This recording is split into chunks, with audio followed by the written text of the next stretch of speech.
welcome everyone. It's so nice to see your faces and have you with us tonight. I am super excited to have Jenny and Jen with us this evening because I just so appreciate the work they're doing, and I feel like it's very unique and has been needed for a long time, and just so grateful that these two fabulous women have put this together, and they're nurturing it, and it's growing, and we all get to hear about it tonight. So I'm going to turn it over. It's my absolute pleasure to introduce you to Jenny Haro and Dr. Jen Riegel, and join me in welcoming them. Give you a little gold hands clapping. I love the online version of, I love that. That's awesome. Well, thank you so much, Heather, for inviting us to be here. And Ivy, Charlotte, it's really great to meet both of you and to share a little bit more about our work and what we're building and what we envision. And yeah, really are grateful for what AIHM is also building and holding for integrative health and medicine and all the professions it represents. And we were so grateful to attend for the first time the conference last October, which was so fantastic and so heart-opening. And we met some really amazing people there that we're actually collaborating with now because of building relationships at that conference. And so thank you again for having us. It was, yeah, we're excited to see all the different variations of the conferences coming up this year. And yeah, would love to just share briefly kind of an overview of what we were going to cover tonight. And what's nice about the small group is that it allows for more fluidity. And so this is our goal and our agenda of just kind of sharing a little bit more about who we are and how we started doing this work, our mission as an organization, and how we hold this in the context of climate change and the impacts that climate disasters are having on public health. I want to share some more opportunities of how you can get involved as an integrative practitioner. And then definitely want to spend some time sharing the importance of having a trauma-informed approach to all aspects of our programs and work. And then we're going to go over some just kind of like overviews of what we've noticed in the shelters as some top concerns and ways for practitioners to support. And then we definitely want to have enough spaciousness to have a discussion, to have questions and answers. We'd love to learn from you and your experience. Like you mentioned, Ivy, of your experience working in disaster, and you know, from the beginning, this has been a collaboration. And so yeah, I'm gonna go to the next slide. You know, before we move into to more of our programs, we really just want to hold this moment and holding it in the context of what is happening in this moment in our country and in our world, honoring the memory of George Floyd and Breonna Taylor and Ahmaud Arbery and all the Black lives that have needlessly been taken by systems of oppression in our country. And it's been really important to Jen and I from the beginning to hold what we're doing in a bigger context of this racial injustice and the systemic levels of racism in our country and in our profession as well, you know. And so we're been having conversations about this for a while, and it's definitely coming to more of a time of direct action, which is definitely needed right now in this moment. And so we are in the process of forming a cultural competency advisory board. We invite anyone on this call, if you have any interest in this type of work of social justice and representing historically more underserved communities, we really want to ensure that all aspects of our organization are thoughtful and that are yeah, just taking into account our blind spots of our white privilege, of what we don't know and what we have to unlearn, and what we have to really be a deep commitment for sharing the work of healing, and especially in the context of disasters. So before we dive in, I wanted to share, you know, we're going to be talking about climate change and disasters, and you know, this has already been kind of a challenging time these last few months with COVID, and now this time of deeper awakening and uprising, and the social movements that we see around us. And so we've been really grateful to learn more from HeartMath and their amazing tools and techniques, and we're really grateful that they are so open to collaboration with us. And we are proud to have HeartMath practitioners at our clinics that we run at the American Red Cross shelters. And so I just wanted to take a moment for us all to do what's called quick coherence in HeartMath. It's just a really simple breathing technique, so we can kind of just get grounded in our bodies and orient into a space of more regulation and coherence. And so I invite you, if you're sitting or standing, just to allow your feet to land on the ground. And if you feel comfortable, to close your eyes, or perhaps just allow them to dimly gaze towards the ground, but just allowing your body to feel supported by your feet, to feel supported by your chair. And just allowing the weight of your shoulders and the weight of all of your muscles to just kind of start to melt towards the earth, allowing gravity to give its beautiful work of just allowing the direction and releasing and flow. And I invite you to bring your awareness to your heart, and bringing intention to your heart. And if it feels good, maybe even allowing your hand to touch your heart or the area around your heart. And just bringing some nice, slow and spacious breath into the area of your heart. And releasing at a rhythm and a speed that feels good and feels nourishing to you in this moment. Let's take a few more breaths together of bringing intention and awareness and breath into your heart. Just noticing with curiosity the sensations that are evoked when you bring this gentle and curious awareness to this part of your body.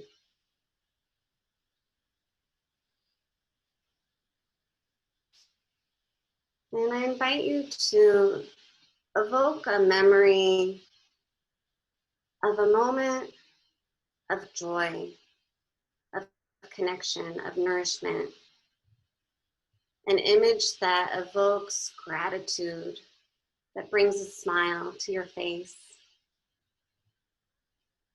Be as simple as a walk in the woods or connecting with a friend, any moment that just brings joy and openness and love into your heart and feels nourishing. And when that image is evoked and held, I invite you to hold it in your heart and really savor and favor with your attention the sensations that flow with this image, with this memory.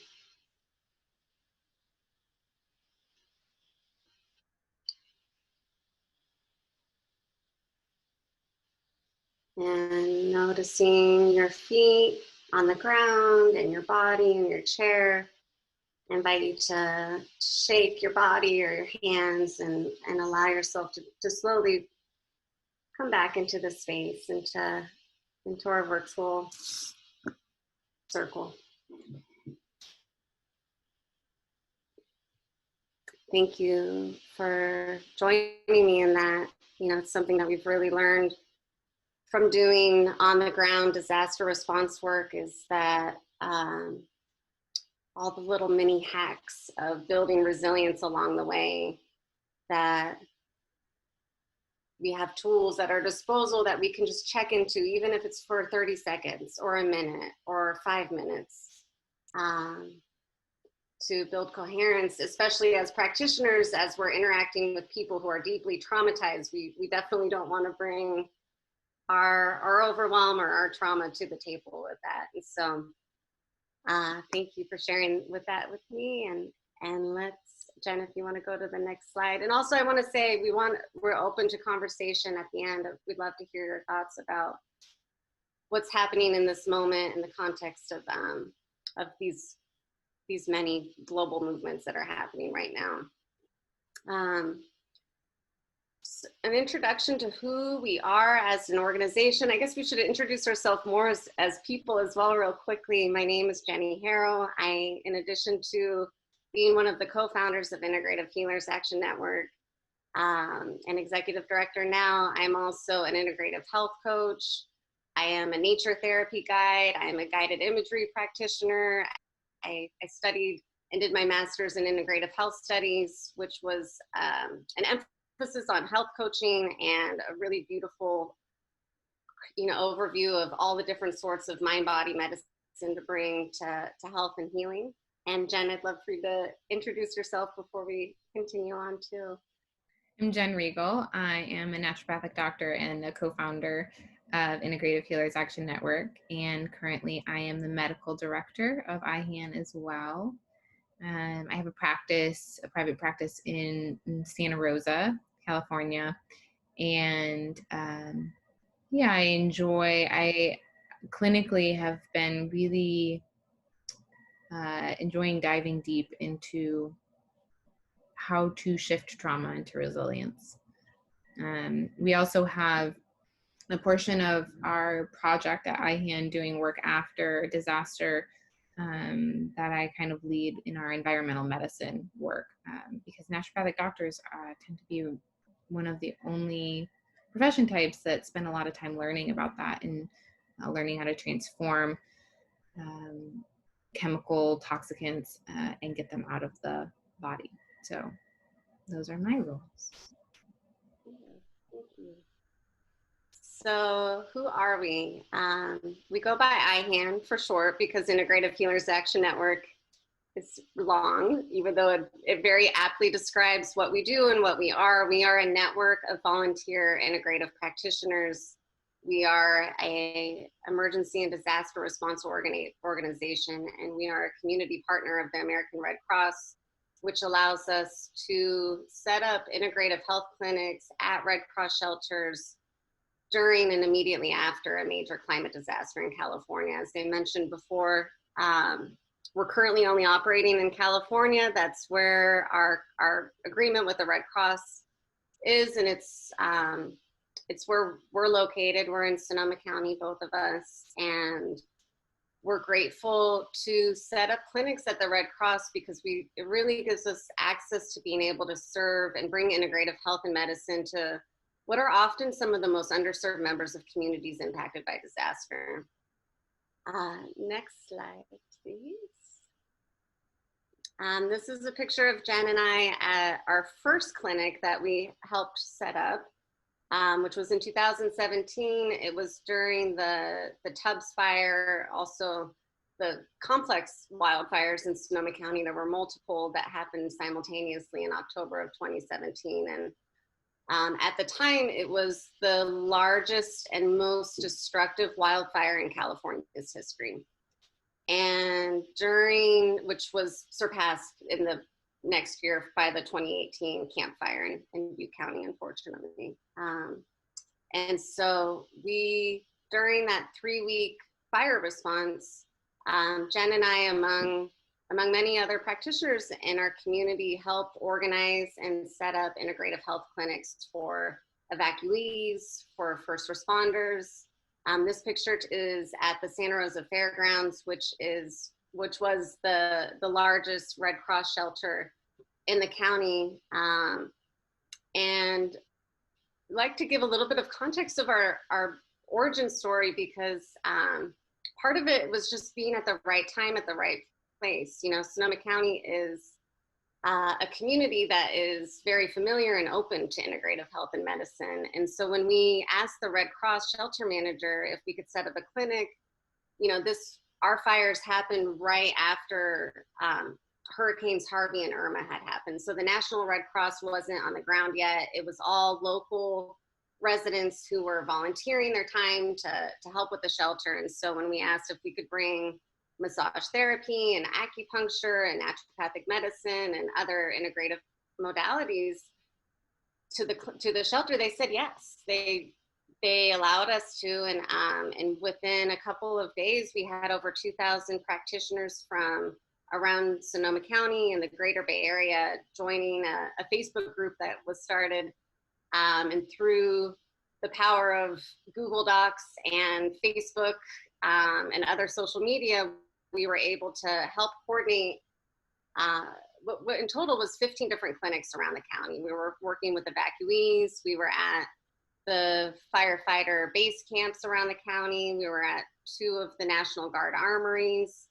And it was a really challenging but also heart-opening time to experience the power of integrative health and medicine during this time of acute trauma and crisis. And so we are a big fan of Bessel van der Kolk. If you're not familiar with his work yet, we invite you to check him out. He's one of the leading voices in trauma, and especially from a more integrative approach. And he's got a lot of research and a lot of great work supporting how when we address trauma that is stuck in the body, that we can really start the foundation of healing, you know. And so that's what we noticed during our first response in 2017, is that there was a gap in care. You know, at the Red Cross shelters, there were, you know, the county's public health, and there were conventional mental health practitioners and therapists. But, you know, for people who just fled their homes within, you know, having 10 minutes to leave a house in a neighborhood that burned very quickly, you know, people are in that like sympathetic spot, part of their nervous system of like they're in fight or they're in flight or freeze. And so talking about what happened is not always the best approach. You know, being able to work with an integrative practitioner who is able to help them get back into their body, whether it's through physical touch and body work or acupuncture or herbal medicine, or even just a very warm and open person to listen to. Integrative practitioners have a very unique ability to listen from this really heart-centered space, to really understand that at the center of healing is the connection between mind, body, and spirit, and to not separate those, to treat the person as a whole. So, so from there, we've grown into an official nonprofit. It took us about a year. We got our first grant from the Red Cross in the beginning of 2018. Or excuse me, the beginning of 2019. This was after we did a response up in Chico for the campfire. We were able to set up a clinic there at the shelter. And this work has just shown us that this type of care is needed in communities that are impacted by climate disasters. And so this is our mission statement, is to transform trauma into resilience for communities impacted by disasters. And we've seen and witnessed firsthand the power of this happening with our practitioners. Next slide. So, you know, holding this in the context of COVID and this time of uprising as well. You know, if you're living in California, we've been getting red flag warnings from CAL FIRE.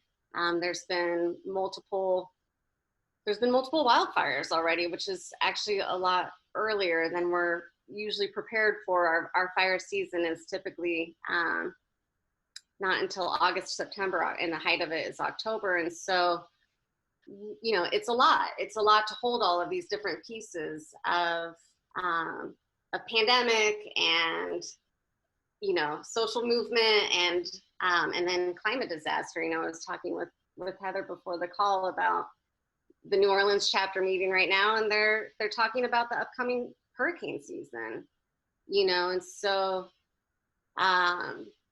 so the severity and the frequency of climate disasters are increasing because of climate change. In the US, we don't have enough physicians and practitioners to meet and hold this. And then what we've seen is that at shelters, like I mentioned, you know, it really, if you've been in a disaster and you've had to evacuate your home, which we have had to do, especially this last year during the 2019 fire we had in Sonoma County, you don't want to go to a shelter. You know, if you have any other opportunity to stay with friends or family or get, you know, buy a hotel or an Airbnb, you know, you don't want to be there. But for people who don't have access to, you know, to having that as an option, you know, we're grateful that we can bring integrative health and medicine to communities that maybe have never been able to afford this type of care. And so it is our goal to not only provide them care at the clinic through the direct services from our practitioners, but also to share mind-body tools that they can bring with them, that they can share with their family and their communities. And so, next slide. You know, this graphic really, for us, just kind of highlights how deeply interconnected the physical and emotional, and then the broader, like, community health, you know, how disaster impacts all of that. You know, we see from the slide, you know, Jen was mentioning how we do work in environmental medicine, especially after disaster, after fire, because of all of the, you know, the inhalation of smoke and environmental toxins. And so integrative practitioners really have a unique ability to hold all of these different elements. It's not just about the physical health. It's not just about mental health. How can we integrate it all? How can we empower communities to learn some of these tools to take, you know, have a new and more supportive approach to learning about their health and wellness, and building tools of resilience, you know, of things like learning how to get ourselves into coherence as we're navigating these turbulent times. How do we stay not only in a space of surviving, but like, how do we even get way above the line and moving towards thriving? Next slide. All right, so I'm gonna hand this off to Jen now. I'm just gonna share some more details about ways that you can get involved and some more details about our clinics and programs. And yeah, thank you. Thanks, Jenny. So what can we do as integrative health practitioners? Let me just, there we go. So as far as the practitioner types that we currently have as a part of our organization, you can kind of get a visual here of what that looks like. You know, for the most part, it's been driven by how we can,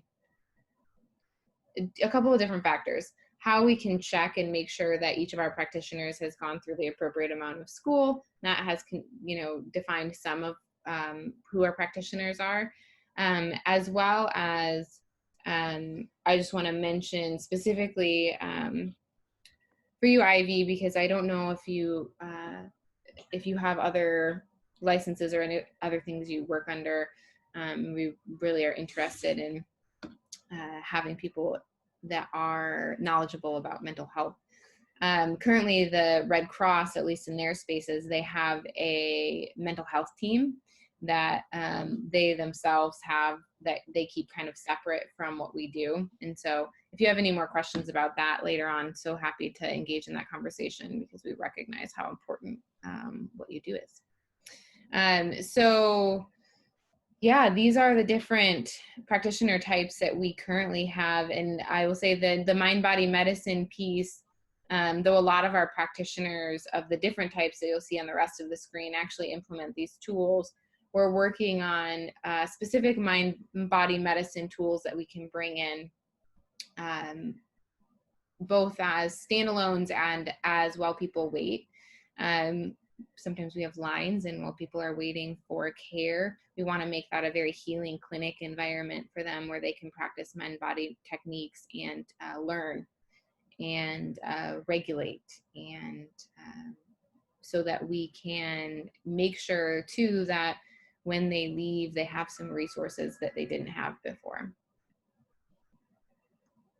And I didn't say it before, I don't think we said it before, but if you have any questions and you want to throw them in the chat, Jenny's gonna, and I think Heather too, is gonna be watching that. So integrative medicine, disaster care, these are just some broad ideas, basically. This is not an inclusive list, an all-inclusive list of what our practitioners do. But I get the question a lot, specifically, Charlotte, from naturopathic doctors or integrative medicine doctors as well. What can I do? What can I actually do there? And you'll see when we get to some of the latter slides that show what are some of the top treatments that, or some of the top conditions that we treat, you'll see that we're really used to treating these things. A lot of practitioner types on the previous page here are used to treating the things we really commonly see in the shelters. And so we're very well suited, really, as integrative health practitioners to, like Jenny said, fill a huge gap that even the Red Cross actually really recognizes that they have. There is a big gap in disaster care and management, and how people's health is being looked after during and after disaster, that integrative medicine does a great job filling. So you'll see, physical medicine, what a huge category, right? So our massage therapists, our DOs that are doing manip and osteopathic manipulation techniques, as well as our naturopathic doctors have a lot of physical medicine techniques that they're using. So anything under the scope of one's practice that you use in your clinical space can be used in physical medicine, can be used in a shelter. We're going to get into, not all of them should be used all of the time, but they all can be. They're all options for treatment. Biofeedback and counseling, minor wound care, mostly we send things like that to the medical tent at the Red Cross shelter, but certainly we have the capacity to do that. We do find it really important to be in connection and contact with medical tent when we're at a larger shelter area to coordinate treatment, and we find varying degrees, just depending on the people and where we're at, of reception to that.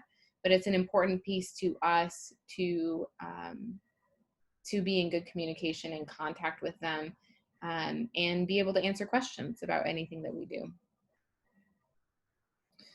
Nebulizer treatments, we have certainly done nebulized glutathione treatments in the past.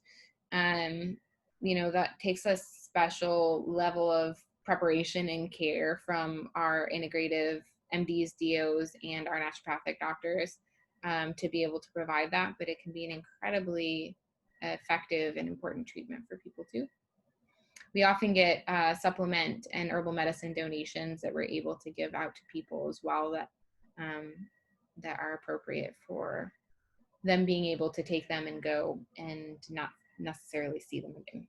So we have to be choosy. So trauma-informed care, it's a huge category, right? And so in this last 2 years or so that we've been diving into what does it mean to provide care to people in acute disaster situations, a big piece has been surrounding trauma-informed care. And trauma-informed care is a little bit of a buzzword now. And so it means a lot of different things to a lot of different people. There are many definitions circling around there. But if we take the basic definition to mean that recognition that someone is in a traumatic space and that we are providing treatment consistent with not providing them or not causing any harm in that space. And it's different. It's really different in acute trauma, acute disaster situation to provide care than it may be, even if someone is used to providing PTSD treatment.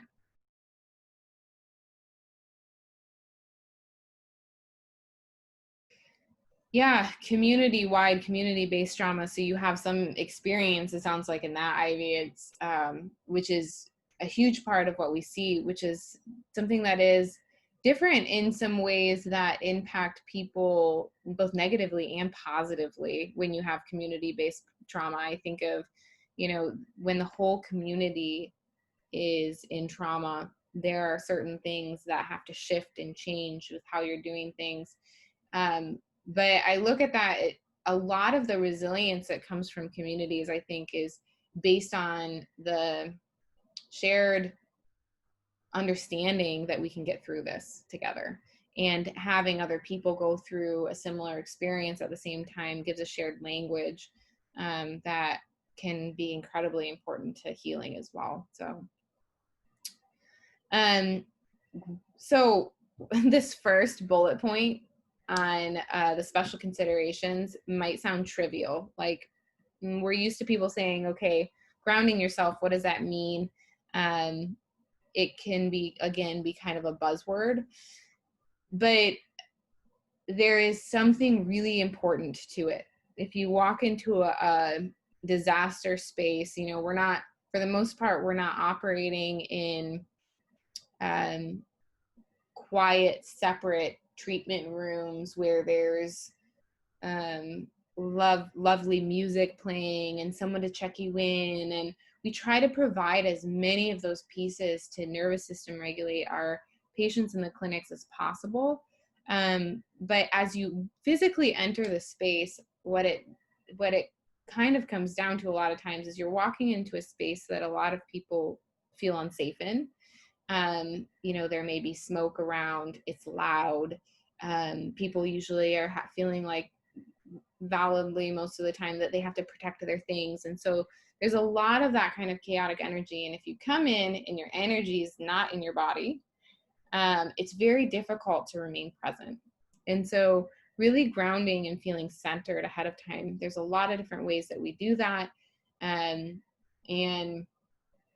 we have suggestions for our practitioners before and make sure that they feel ready and prepared to do that. But moving and speaking slowly.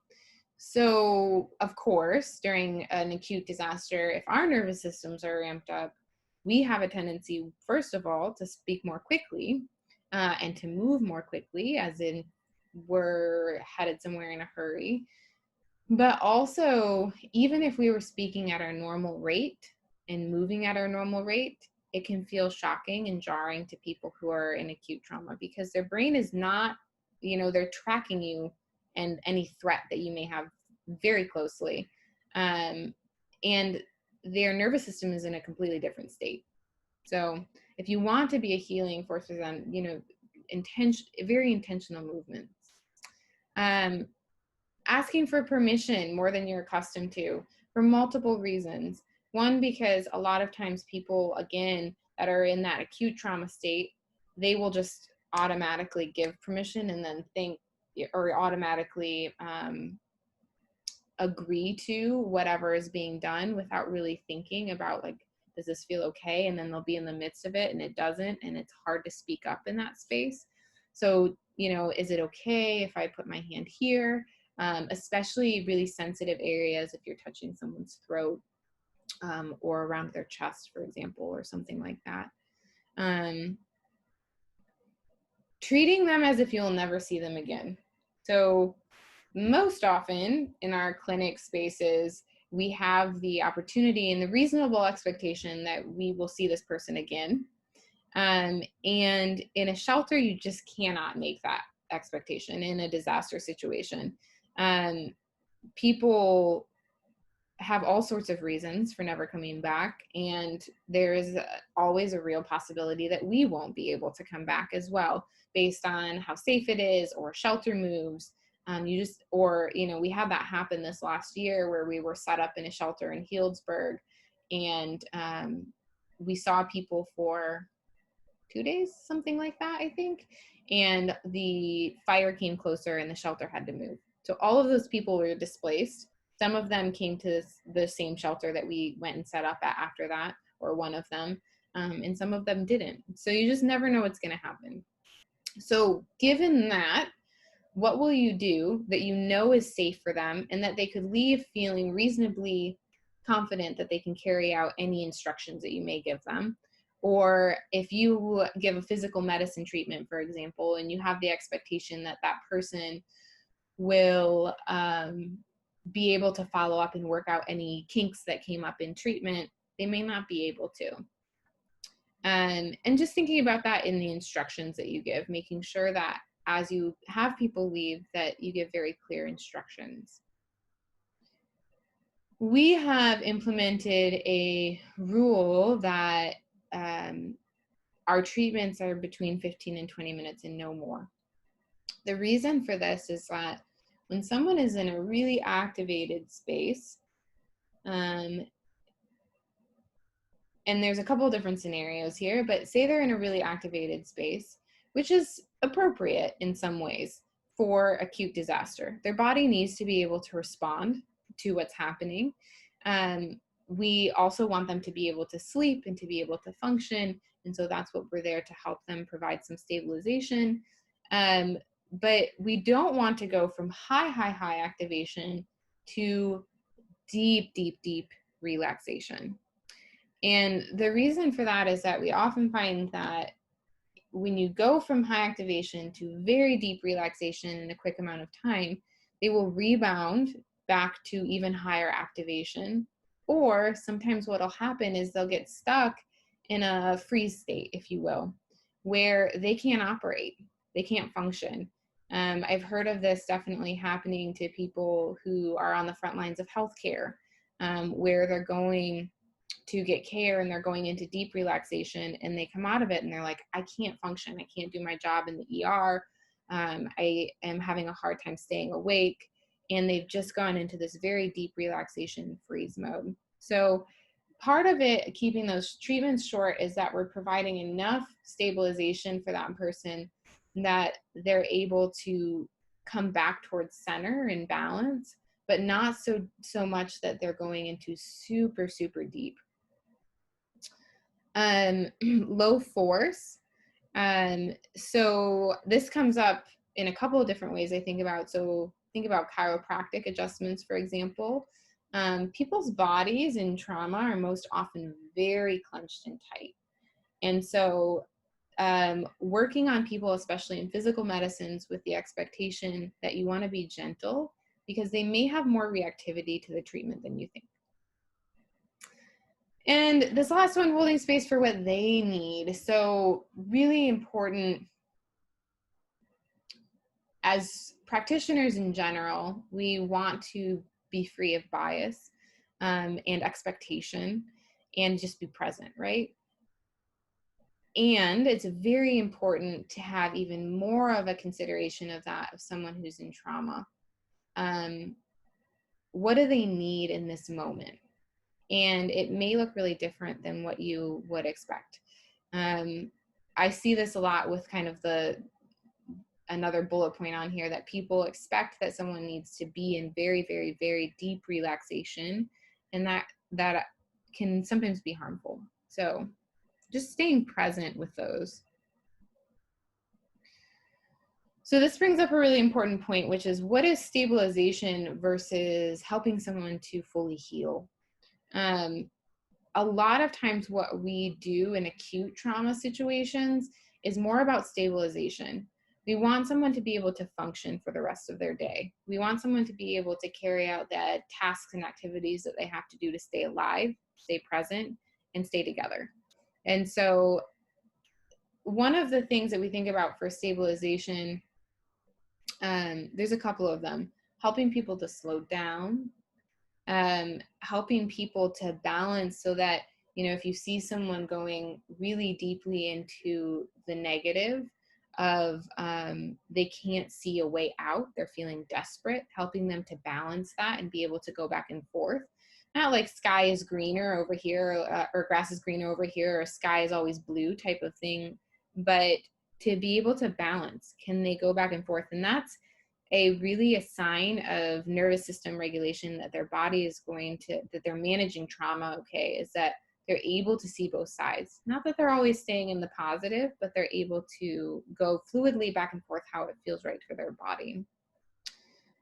One of my favorite stabilization techniques is around observing what's safe in the environment.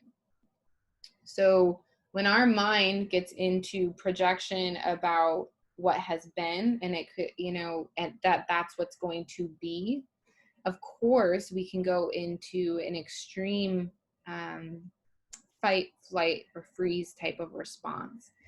And so orienting, you can take a look around your environment right now and just invite you to find in your environment something that feels really good and comfortable for your eyes to settle on. What do your eyes want to settle on? What kind of vision in your environment? So for me, there's a plant in front of me that's really beautiful that my eyes want to settle on. Bringing curiosity to what that plant looks like, the details, and what does it smell like? What does it look like? And down to the little details of what it looks like. Usually bringing someone into their environment to orient to the things that are safe will help people get out of a fight or flight response and realize that what's present for them actually has a lot of safety in it. Obviously, in a situation where they're very acutely in danger, you won't be doing this work with them because you will all be fleeing. But even in a situation like in a shelter, I remember one of our mentors, she's absolutely incredible. Her name is Lisa. She's been doing disaster work for 30 years or so. And she remembers, I remember a story she told about someone who had been in a hurricane and had lost family members, I believe, there. I'm hoping I'm not mixing two stories, but they were totally unable to be in the present moment and cope. This is a much longer story that I hope you have a chance to hear from her at some point, until she was able to help them realize by pointing out, like, is there water? They thought that everything still had water on it. That was their current experience, that everything was still wet, that all of the water was still flowing into the shelter. Everything was dry. And so inviting them to notice that things around them were dry, that there wasn't water coming in, and feeling and experiencing those through sight or through touch can help bring people into a more of a stabilized state. Those are a couple, and then reaching out to community is a very important piece of stabilization too, making sure that people don't feel isolated. There's more to that. We try and give a full overview in our, we have some incredible videos by Lisa in our trainings, but. So caring for yourself during disaster, what do you usually do to show up grounded and present? Expect that during disaster, even if you feel like I'm good, I'm solid, I'm okay going in, do more of that. Expect that you will have to do more of the practices that keep you strong and solid and grounded, because it is a difficult experience to be in. Taking breaks. I have to say, like, I resonate with something that is really common that we see a lot in healers of all kinds, which is that they just want to help and they just want to keep helping. And they have this drive in them to just keep helping and keep helping at the detriment of themselves and eventually at the detriment of others. And so we have an implementation process that will make people take breaks. But I really appreciate one of our ambassadors, our massage therapist, Ambassador Rose. I always think of her as being really good at this, don't you think, Jenny? Where she tells us, like, I'm reaching my max. I can see one more person and then I need a break, and I need a break for this long. And I'll let you know when I'm ready again. And she's good at that, right? So, yeah, of like a story of her doing that when we were in Chico, and it, you know, and massage is always like high demand because it's people are familiar with it. It's, you know, they want to be touched and all of those things. And so when we were in Chico, she was the only massage therapist. She was there for all 4 days that we had our clinic set up. And she was just like, when she hit her point, she's like, I'm going outside. I'm going to like be next to a tree and I'm going to be there for at least 20 minutes and then I'll come back. I'm like, amazing. It's like she was so good at regulating herself, and she was able to sustain, you know, of coming back at the next day and not being completely depleted at the end. Yeah, so I think of her as an example sometimes, and we've tried to set processes in place too. We have set processes in place that make people take breaks. We have limits, basically. But just considering that if you're going into disaster work, that you're going to need more breaks than, say, your regular work week. You might be able to do 5 days of seeing full-time patients or something like that. I can't do that. But some people might be able to do that and be just fine. Make the expectation ahead of time that this may be really different for you. It's a very charged situation, and it takes a lot of energy. Being with community that understands what you're going through. So for me, the best case scenario for me is being with people who both understand me spiritually and how I look at disaster in situations like this, and people who are doing the work that I'm doing. And when you're lucky enough to have both of those at once, take advantage of that situation and be with them, be present with them. And we hope that people find that both in groups like AIHM, groups like this, and also in our IHAN groups as practitioners, and that we can have community together and lean on each other. It's a really important part of our personal resilience as practitioners to be able to share that and have that. One of the things that in this last set of fires that I was not in my home, I was evacuated, my husband and I, and there were 6 of us, actually, 6 doctors all staying in one house at our friends. And one of us would each day that we went take the time off, at least one of us. And then that person would usually make dinner that night, and we'd all come home and share a meal together and talk about our days and process with each other, or just be together and be joyful together, whatever was needed. And then it's really important, something that we think a lot about in our organization, that not every time will you be ready and okay to respond. And if you need to sit out an entire response, then that's what has to happen.